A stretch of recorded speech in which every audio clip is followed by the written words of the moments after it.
So one of the reasons I've been trying to work out why do M&As not succeed.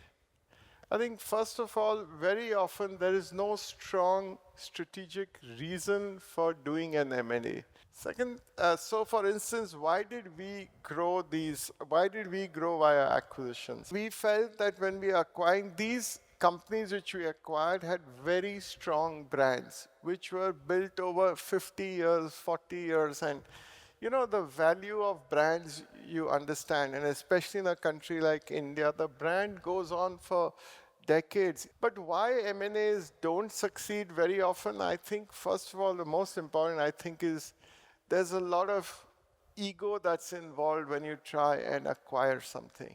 Because I want to be known as my name in the papers that I've acquired this. And does it really make sense? Does it make economic sense? So that's one thing. Second thing, my own feeling in M&A is that sometimes we do too many complex calculations. All of us who've gone to management business schools, and I know I'm talking to people who are here, and I know Mr. Jain is also here. But you make such complex 20-page analysis of discounted cash flow and net present value. Sometimes it's made to suit what you want to do. And that's really important. We must understand what is really the core things. Because in these things, you can easily change one assumption and the whole thing comes. So people over-rely on this. Thirdly, I have a view on advisors. Very often you have the intermediaries, investment banks, or whoever, they all have a vested interest to see that an M&A gets done, whether he's your advisor or whether the person is the seller's advisor.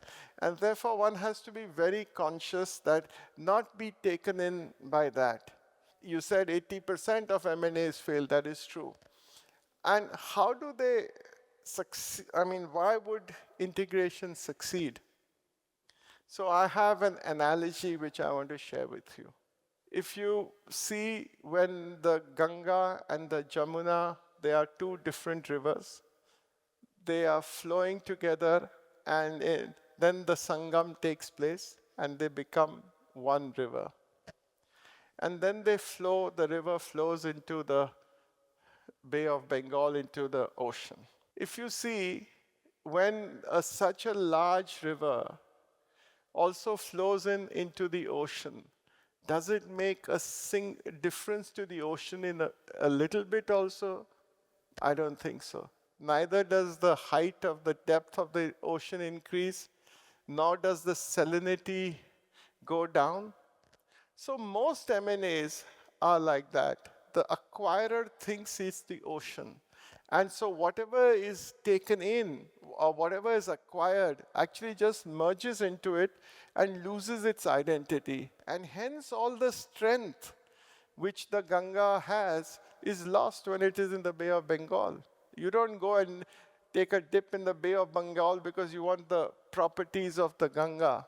So that's what most M&As are. But we believe our M&A is when the Sangam takes place. So when the Ganga and the Jamuna merge, you see good of the Ganga and the good of the Jamuna. And that new river that emerges has the best. So if you look at the acquisitions like that every acquisition that you do brings in something good, some good people, some good products, some good processes. Otherwise, you would not have done it. And when you realize that, I think that is, according to me, how integrations work. And so let me not say that we don't look at discounted cash flows. We look at it, but you look at it with only to a point. Because you can't just decide on the basis of a discounted cash flow. What we look at is that, is there any strategic sense in it?